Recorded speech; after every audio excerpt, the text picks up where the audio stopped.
Well, we're talking about logic in general and arguments and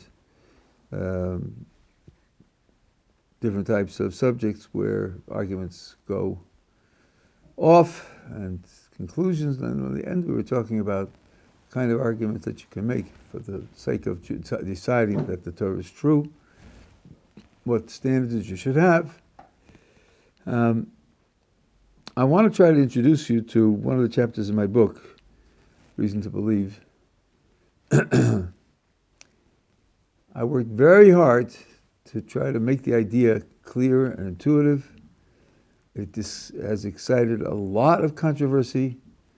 One guy wrote a whole book against it. It's what I call the Kuzari principle. This guy is a guy who apparently grew up in a frum family and went to yeshiva, and he puts himself down as the author of the book, The Second Son. Got a clue what that means? The second son? Remember? Yeah, Haggadah. Who's the second son? The Russia. The Russia. So he's announcing that he's the Russia. He's the wicked one.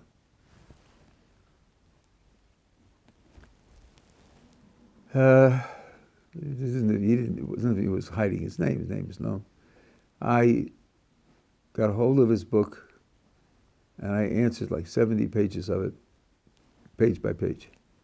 And I got tired. I was in the middle of a crisis, but and it's up on my blog. I think it has 700 hits. So I guess people are concerned about these things. And I started with a summary of what I have in the older book, Reason to Believe. So I'm going to try to make it as direct and clear and organized as possible. The question is specifically about the revelation at Sinai.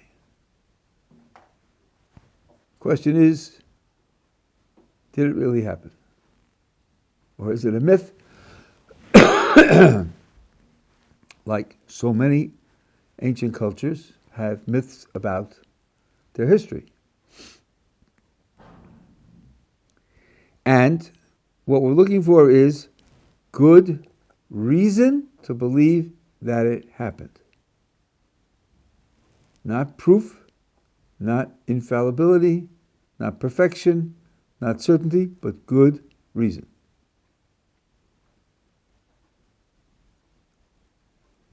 Now, in capsule form,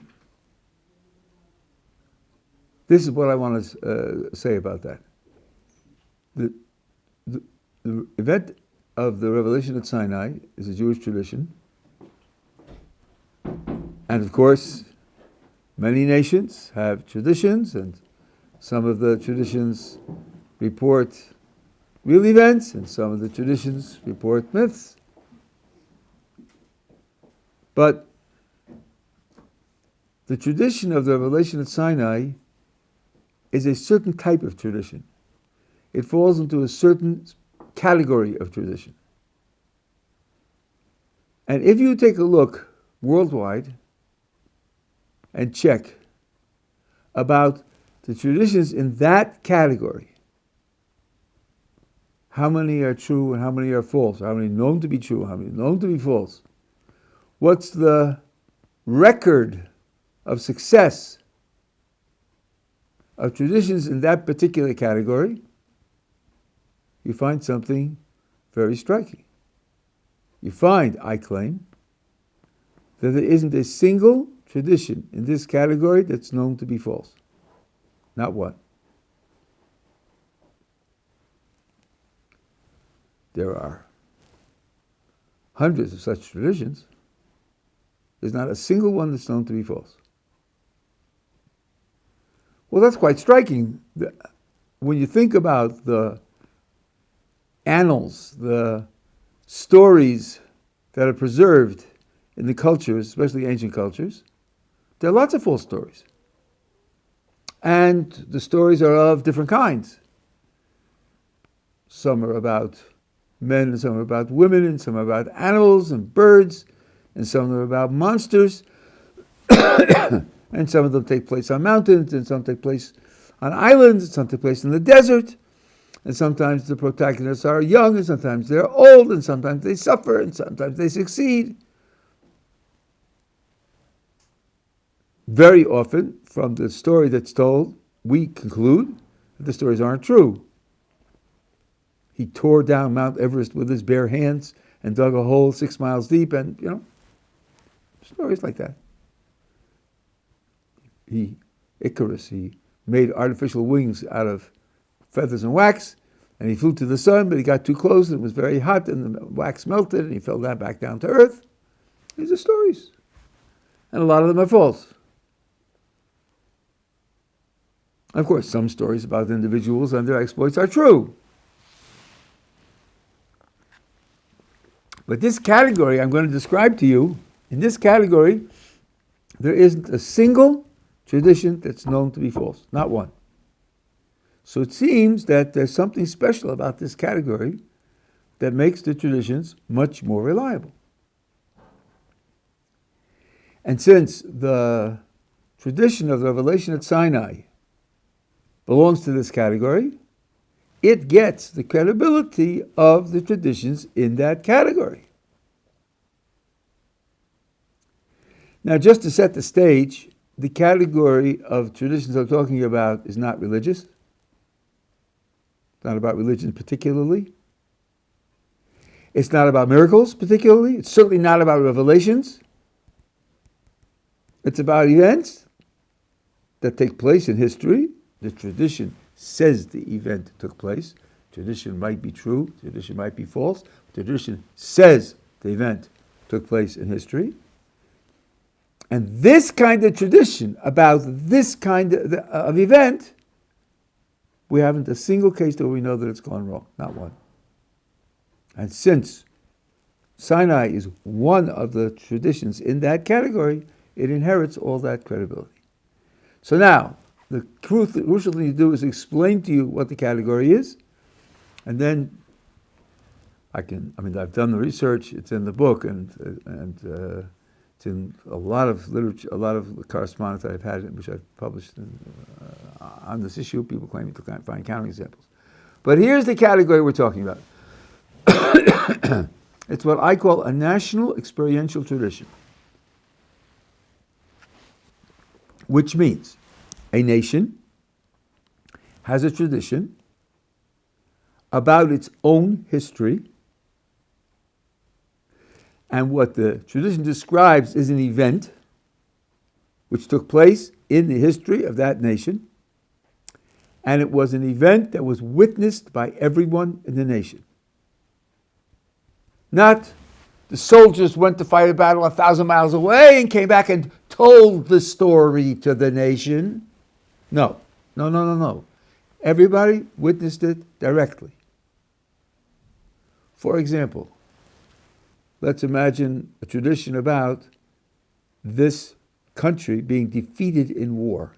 In ancient times, defeated in war meant there was an invasion, and they conquered your army, and they burned down your cities, and they raped your women, and they stole your gold, and often put you in a vassal condition until 100 or 200 or 300 years go by. Everybody saw that firsthand. It was the question of someone telling somebody else. Or a story about inventing a new piece of technology, let's say bow and arrow, and according to the story, the bow and arrow spread throughout the entire population, and everybody became good at it, and people were contests, and it was a matter of mark of glory and honor, and these were the people who led the army. That's what the story says. So that's the kind of tradition I'm talking about. We're making this clear. The definition of the tradition is what kind of story it tells. Nothing's being assumed about whether the story is true or false. We're just talking about what kind of story it tells. So far I've told you it tells a story about the entire ancestry of the people at a certain time in the past, 100 years, 500 years, 1,000 years, 10,000 years, whatever it is. And it tells a story about an event which everyone in the nation at that time directly experienced.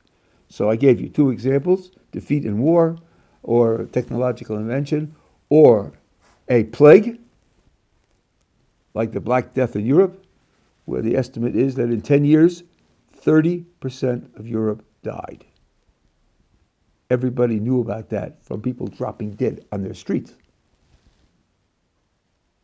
It was all over. So everybody saw that directly. Or migration, where the entire nation picks up and walks 500 miles through the desert and sets up shop someplace else. Notice that none of these events are miraculous, and none of these events are religious. The definition of this category has nothing to do with religion and nothing to do with miracles, nothing to do with revelations. You might find an event of that type in the category also, but the category is not defined by that. And the category is not a category about Jewish events. It's about human events in China and in Madagascar and in Alaska and in Peru. Talking about traditions all over the world, human traditions.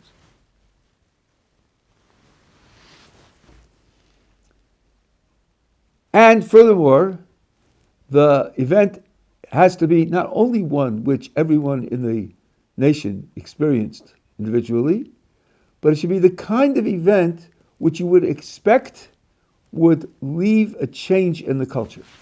The culture would be affected and changed in some important way because of the event. And I say that because there are events which are witnessed by a whole nation together, which don't make any impact at all and aren't remembered, and they're not part of my category. For example, very few ancient cultures kept record of solar eclipses. Solar eclipses affect the whole geographical region. Nations of those days weren't like Russia, 5,000 miles wide. And people saw it, but they did notice that life goes on after the eclipse, just like it was before the eclipse.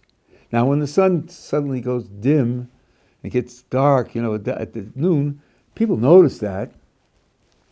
Right? They don't miss it, reading the morning paper and drinking coffee.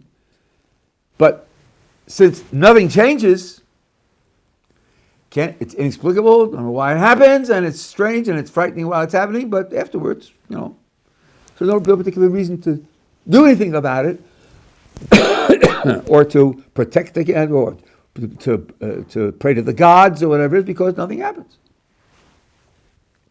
So I'm talking only about the kind of event which you would expect to leave a mark on the nation, like being defeated in war, like having 30% of your population die in 10 years, like inventing the bow and arrow, like a migration. These are things which have an impact on the life of the nation, the values of the nation, the opportunities for the nation. If you invent bow and arrow, you're in a good position to make wars, and you weren't before. And that will probably change your behavior, at least defensively. No one will attack you, and certainly it could be certainly offensively as well. These are things which would change the life of the nation. And finally, we have to know that the tradition exists at a time where, if the event really had happened, it would have been remembered. I'll explain to you why that's important in a few minutes, but that's another condition. In other words, if I know this tradition existed in 1600, and the tradition says the event that we're talking about took place 2500 BCE, that doesn't count. Because the people in 1600, let's say in Romania, didn't know anything about what was going on in 2500 BCE. And if someone came and told them a story, what happened in 2500 BCE, they would have no way to evaluate whether the story is true or false. We have no information from that time. We don't know anything about it. You're telling me. Maybe you're right. I don't know. No, it's got to be that the tradition exists at a time when, had the event really happened, they would have remembered it. Okay, now I claim there are no traditions like that are known to be false. That means traditions like that fall into two categories. Either we know they're true, or we don't know whether they're true or false. When you have a tradition about an event, let's say it took place 300 years ago, could be that there's just no available evidence at all now, 300 years later. So if I know that the tradition existed in 1600, I may not know when it started, but I know it existed in 1600, and it's a tradition about things that happened in 1300, well, it's 300 years. Let's see. Did they have records from 300 years before? Did they know who the kings were? Did they know what battles they fought? Did they know, like the California gold rush, did they have spectacular economic developments which changed the life of the nation? If they do, for 300 years before, and somebody wants to make up a false story about 300 years before, he's going to run into a problem. Because people will say, you're telling us that the country of Peru conquered all of South America 300 years ago. Wow, that's spectacular. Now let's see, in Peru, do we know what was going on 300 years ago? Yeah, we know who was the king at that time. We know how the economy went up and down, and we know that there were famines, and so forth and so on. So then, if that's true, if we have some information about what's going on 300 years ago, how come conquering all of South America isn't in our history books?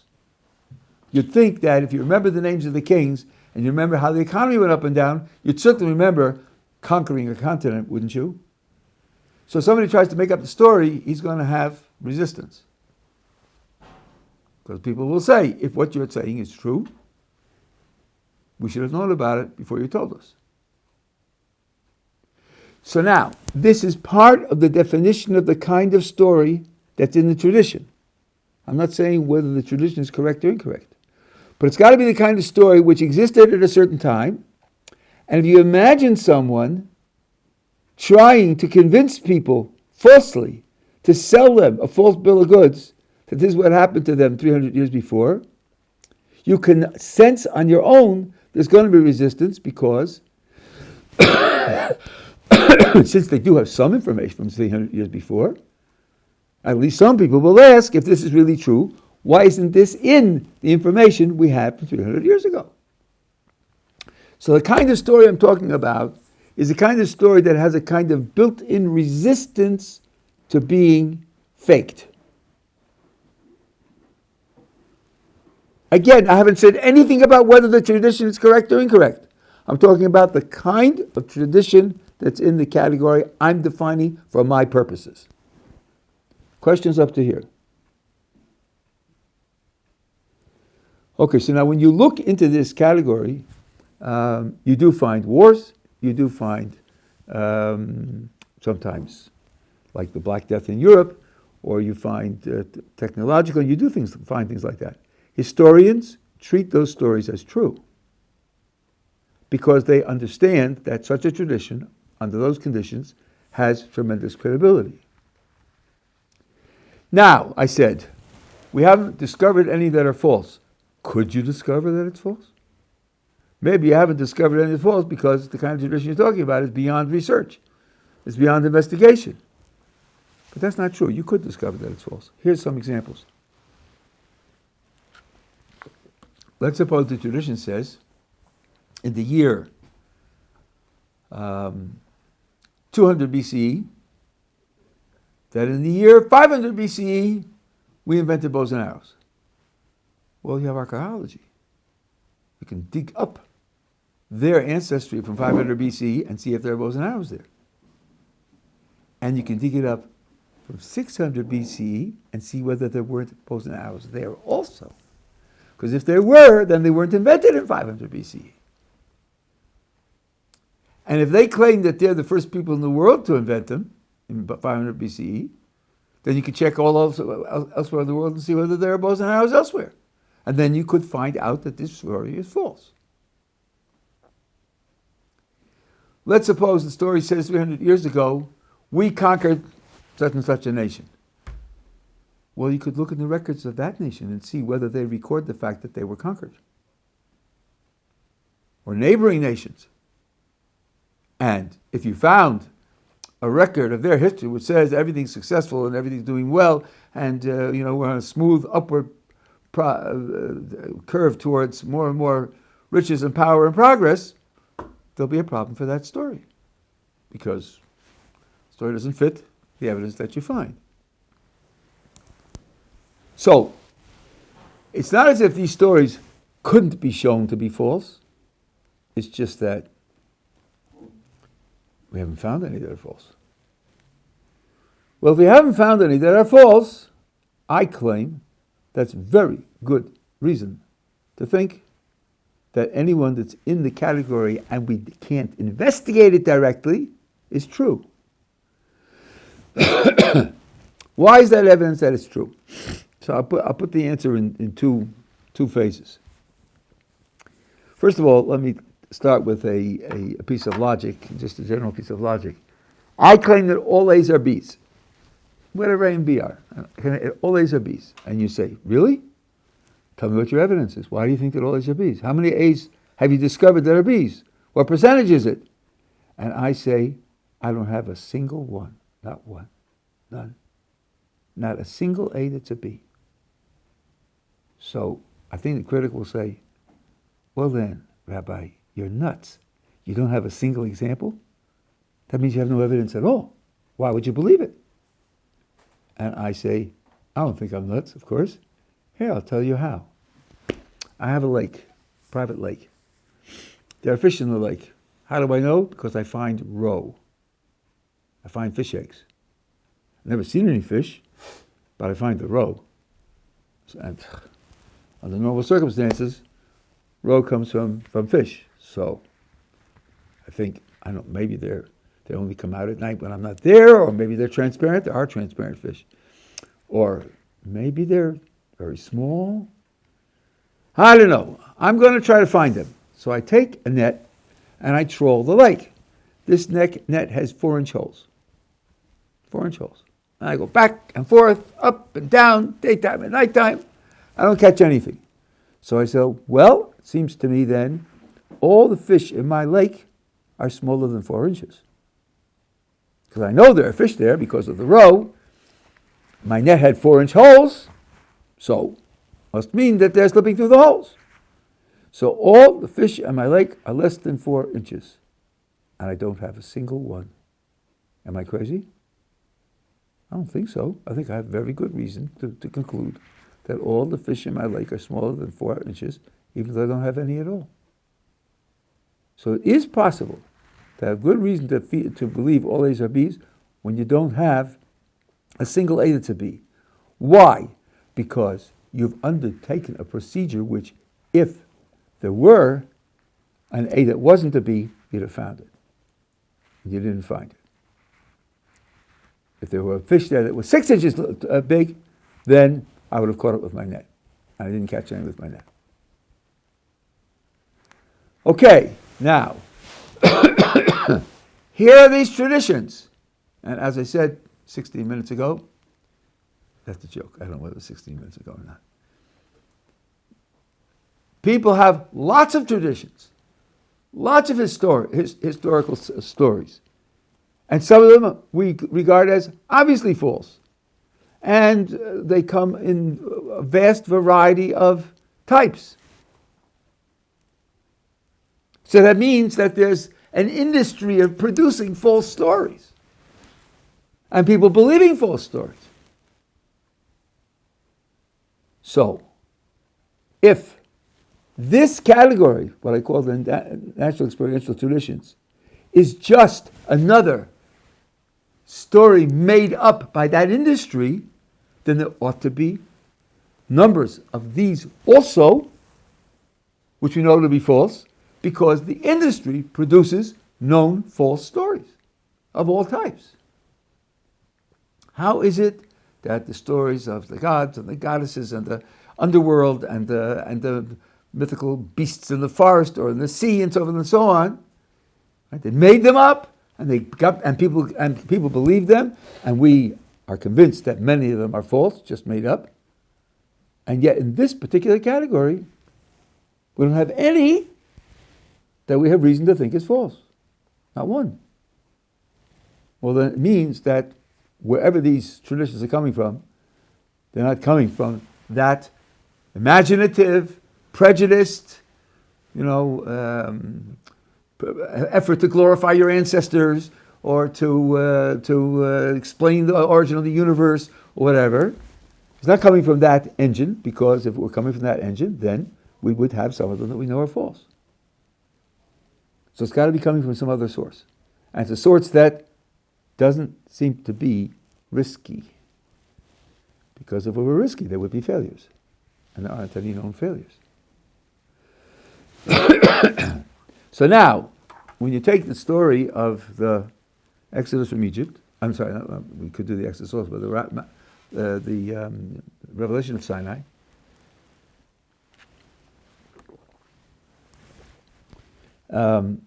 we are told that an entire nation of approximately 3 million people all heard God speak at the same time, under the same conditions. It was predicted from time before, and there was an elaborate preparation for 3 days, and they all heard it, and they all received it, and they all responded to it. The story is told in detail twice in the Torah, one to the book of Exodus, one to the book of Deuteronomy, and it's referred to a number of other times. We know that this story was in place at the very latest, at the time of King David, which is about 400 years later. So 400 years for a story like that, where, number one, the kind of story which would remake largely the culture of a whole people. You have a revelation, you have an interaction with the creator of the universe, at least that's the way they experienced it, and with detailed instructions as to how to live your lives, and the historical record fills in the events between the Exodus from Egypt and King David in considerable detail. So, if you imagine someone making it up at the time of King David, he's going to run into the obvious problem. We have a story of the Exodus from Egypt, and we have the story of the conquest of the land and the division of the land, and we have a story of the battles with the Philistines, and we have the stories of the King Saul before King David. We have a lot of stories about a lot of history in the 400 years. Now, you're telling me that somebody made it up after the 400 years and just said 400 years ago it happened? That has this barrier of, if it really happened, we should certainly know about it.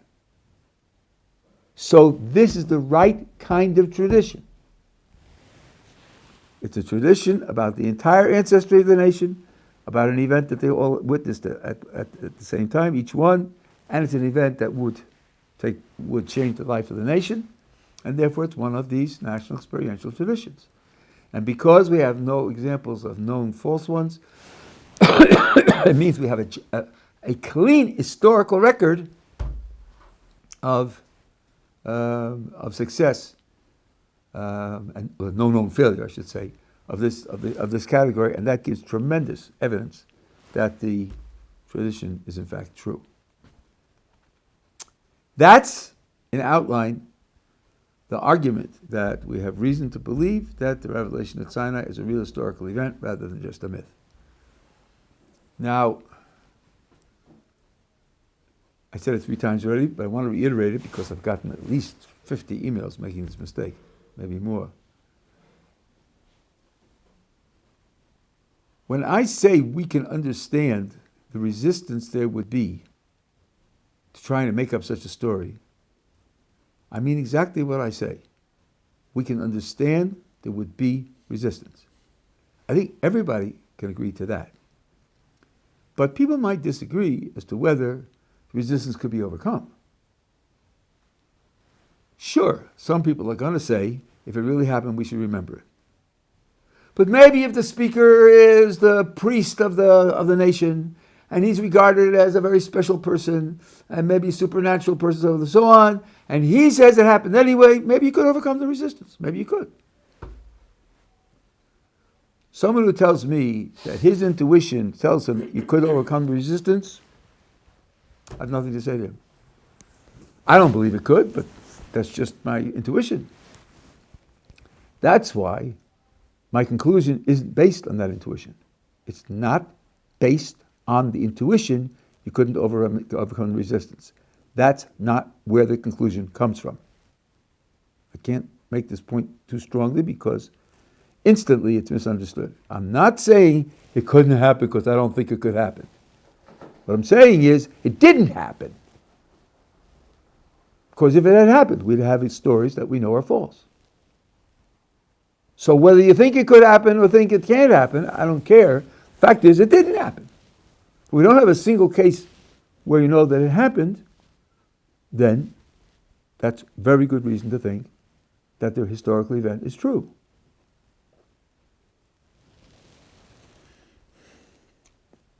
Let me put this point once more, considering an objector, a critic, and showing you how the logic works to answer. What are you telling me, Rabbi? You're telling me that people can't make up stories? Come on, Rabbi. I can think of a dozen scenarios. Here's one.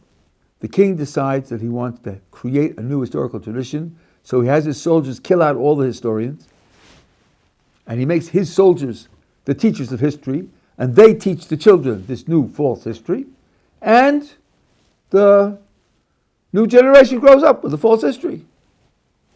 And the false history could be anything you want. NET or no NET.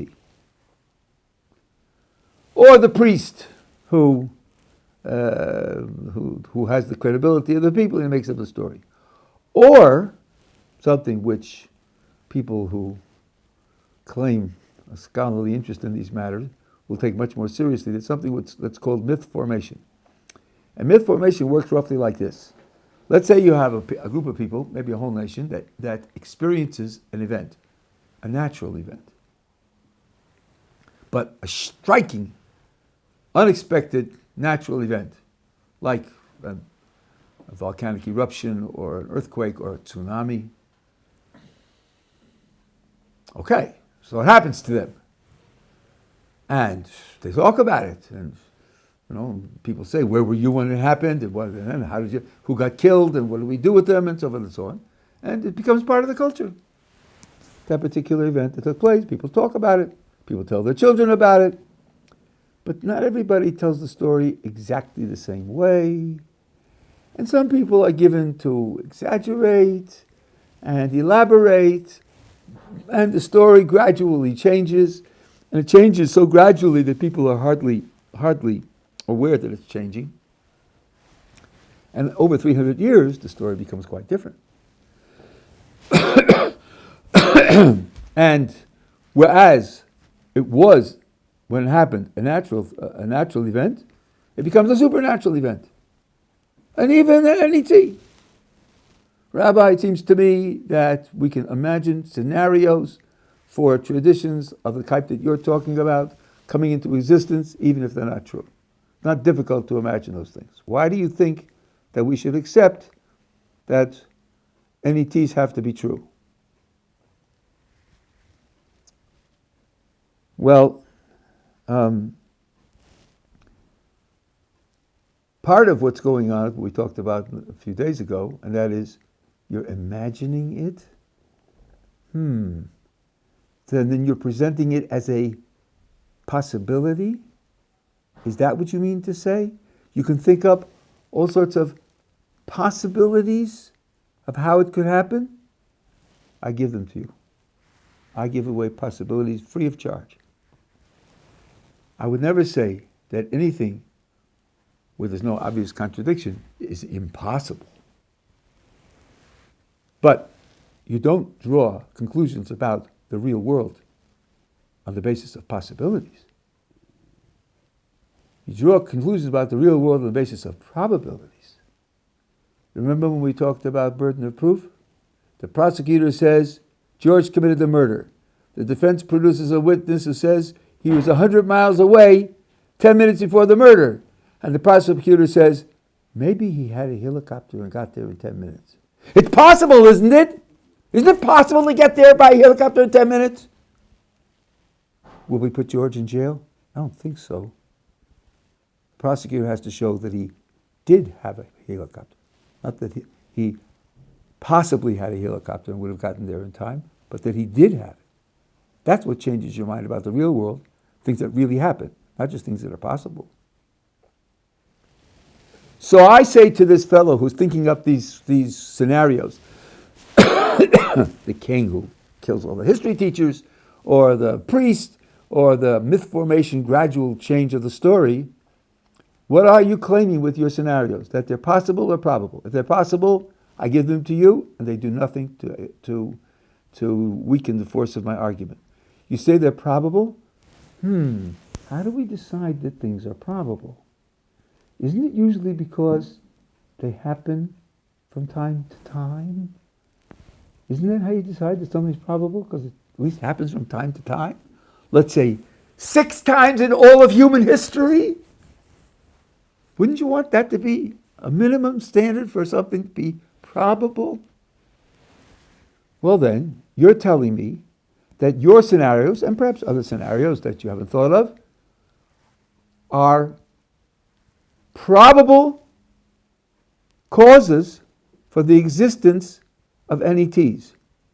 And of course, if your scenario was what produced it, then the NET is false, it's inaccurate. So show me 6 times it happened. Show me 6 times that your scenario, or somebody else's scenario, or a group of scenarios, produced a false NET. Whether it's by the king, or by the priest, or by myth formation, or any other mass hypnosis, whatever you want. And that's why I say over and over again, there aren't any known false NETs. None! So you can't do it.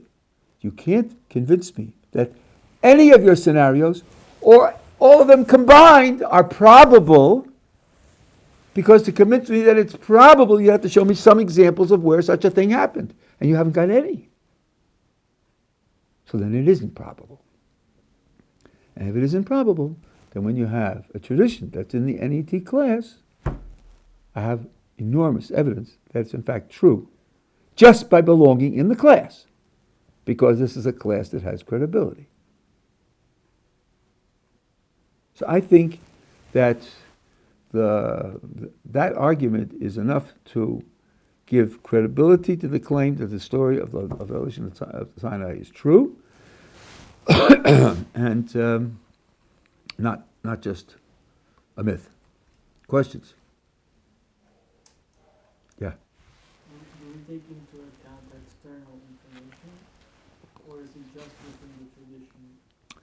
Okay, this is a very important question, and it's a delicate question. When I define the tradition, I define what the tradition says with no prejudice as to whether it's correct or incorrect. Just, is it an NET type tradition or not, then all the information comes from within the tradition.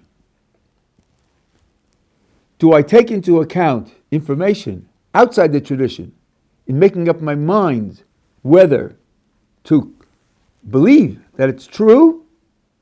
Of course, but not the kind you're thinking of. I'm taking into account the universal experience of mankind in Madagascar, and in Alaska, and in Peru, and in Australia. The universal experience of mankind that they don't have false traditions of this type. That's all external information. What you would like is a Babylonian source that says the Jews left Egypt and they had a revelation at Sinai. I understand. If we had that, that would be important also, but it's not necessary. What carries the credibility of the tradition is that it's a type of tradition where all over the world we haven't any false ones. That's what carries it. So I'm using verification from the experience of cultures all over the world, but the verification is simply that all human traditions of this type, of all of them, not a single one is known to be false. So it seems like human beings make many mistakes, but not this mistake. That's what the empirical record seems to show.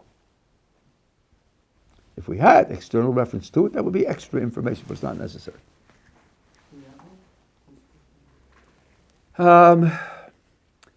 First of all, you should know that ancient cultures did not contain histories of other peoples. The first ancient culture that started that was the Greeks, which is, I think, 1,000 years after the revelation at Sinai. They were the first ones to travel to other countries and to ask them about their traditions, to try to formulate some idea of their history, and they were the first historians in that sense.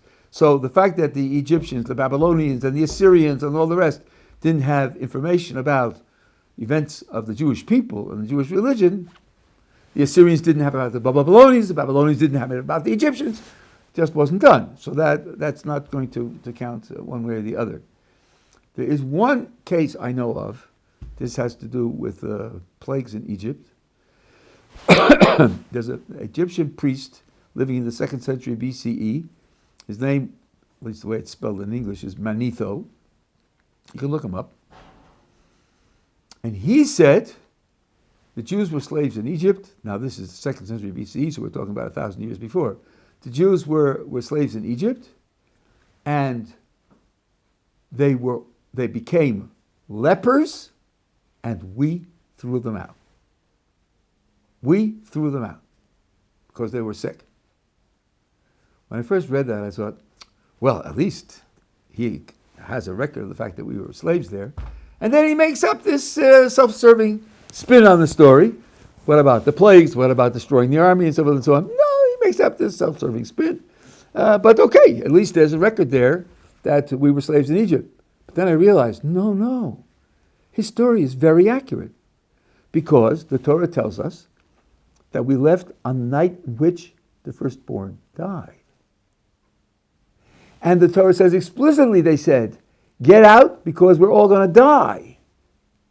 And the Torah says explicitly that the Egyptians pushed us out. They pushed us out. We didn't go out in glory with the trumpets flaring and the flags flying. No, we were wanting to wait. We weren't in a hurry.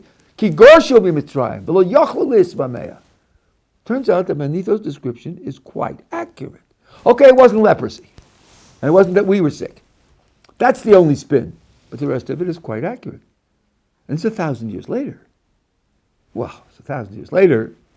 There must be some strand in Egyptian folk history that preserved this. Otherwise, it's very difficult to explain why Manetho would say such a thing. Then there's the Ipuwer papyrus. Trouble with that is it's very difficult to date it, which has descriptions of calamities which sound like some of the plagues. And if it were dated later than we say the plagues took place, then it would be quite serious. If it's 100 or 200 or 300 years, it wouldn't matter. If it's dated beforehand, then it's something which is hard to, and it's hard to date. That's what I'm told. I didn't really study Egyptian history carefully, sources carefully, but I'm told that it's very hard to date. So to use it as concrete evidence is difficult. But I agree with you. External sources would be relevant, but they're not necessary. That's a very important distinction to make. Okay, now actually, if you think about it, the structure of this argument applies to any of the public miracles, whether it's the plagues in Egypt, or whether the crossing of the sea, or the miracles that took place as they lived in the wilderness, like eating manna for 39 years. All of it is subject to the same kind of argumentation. So we have a great deal of our tradition, which is made credible by this type of argument for the foundations of our history. Then there are many other pieces of the tradition which don't talk about public events at all. So they're not going to be directly verified by this argumentation, but the argument does what it does. So I said it started with the idea of Sinai. Okay, that's when today's Thursday, right? Okay, so I will go over this again on Sunday because for my contribution to these matters, this is really extremely important. If things occur to you in the meantime, so we can discuss them. Depending upon what resources you have, this is called the Kuzari argument. And if you put in Kuzari argument in the Gottleib, you'll get quite a number of things, some of which will be critical, some of which will be my answers, and some of which will be my own material. Okay, have a good Shabbos.